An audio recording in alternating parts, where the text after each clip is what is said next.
আসসালামু আলাইকুম এভরিওয়ান।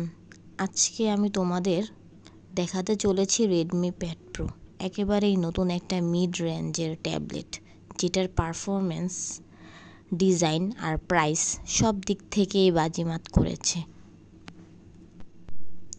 যদি তুমি একজন স্টুডেন্ট হও, কন্টেন্ট ক্রিয়েটর হও অথবা চাও একটি ভালো মিডিয়া কনজাম্পশন ডিভাইস, তাহলে এই ভিডিওটা তোমার জন্য। রেডমি প্যাড প্রো এর ডিজাইন সত্যি বলতে মিনিমাল অ্যান্ড প্রিমিয়াম। এটাতে আছে বড়সড় একটা 12.1 ইঞ্চির 2.5K রেজুলেশনের ডিসপ্লে, যা 120 হার্জ রিফ্রেশ রেট সাপোর্ট করে। ভিডিওতে দেখা গেমিং, দেন খেলার স্ক্রলিং সব কিছু স্মুথ আর লাইভলি মনে হয়। এই ট্যাবটিতে রয়েছে স্ন্যাপড্রাগন জেনারেশন 2 প্রসেসর, যা দিয়ে তুমি হালকা গেমিং থেকে শুরু করে টাস্কিং, ভিডিও এডিটিং, এমনকি গুগল ডক্স অথবা ক্যানভার মতো কাজগুলো করতে পারবা খুবই ইজিলি।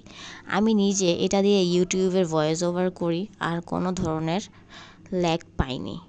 এই ট্যাবের একটা স্পেশাল দিক হচ্ছে quad speakers with Dolby Atmos support করে। তুমি যখন নেটফ্লিক্স বা ইউটিউবের ভিডিও দেখবে তখন একেবারে সিনেম্যাটিক ফিল পাবে। সাউন্ড কোয়ালিটিও চমৎকার। রেডমি প্যাড প্রোতে আছে 10,000 mAh এর বিশাল ব্যাটারি, সাথে 33 ওয়াট ফাস্ট চার্জিং। আমি একবার ফুল চার্জ দিয়ে প্রায় 2 দিন ইউজ করেছি। ক্লাস, নোটস, ইউটিউব সব কিছু মিলিয়ে দারুণ একটা পারফরমেন্স। আমার কাছে মিনি ল্যাপটপের থেকে কোনো অংশে কম লাগেনি, যদিও আমি এটার জন্য কোনো ধরনের এক্সট্রা পেন আর কিবোর্ড কিনিনি।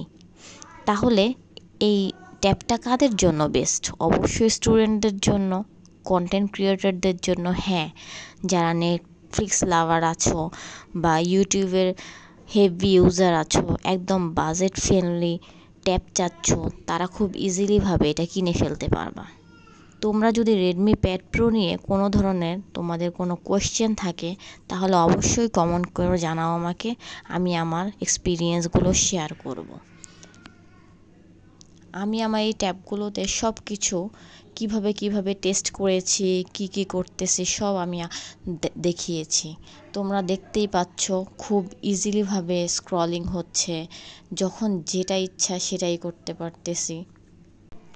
আমি আবার ট্যাব কেনার সাথে সাথে কিছু জিনিস টেস্ট করে নিয়েছিলাম, ব্যাটারি হেলথ, স্ক্রিন, এভরিথিং। তো কি টেস্ট করতেছি সেটা আমি তোমাদের সামনে লাইভে দেখাচ্ছি, তোমরা দেখতেই পাচ্ছ অনেক কিছু। আমি কিছু এখানে ভিডিও সফটওয়্যার ডাউনলোড দিয়েছি, অ্যানিমেশনের ভিডিও, যেগুলো আমার এডিটিংয়ের জন্য কাজে লাগে। এছাড়া ভয়েস ওভারের জন্য কিছু অ্যাপস আমি ইনস্টল দিয়েছি। সাথে অবশ্যই আমি একটা কাভারও অর্ডার দিয়েছিলাম আগে ফেসবুকের একটা পেজ থেকে। আর আমার কাছে কিছু কিউট স্টিকার ছিল, সেগুলো আমি আমার কাভারে লাগিয়ে ফেলছি, কারণ আমার কাছে কাভারটা খুবই ভালো লেগেছে, ইভেন আমার ফেভারিট একটা কালার।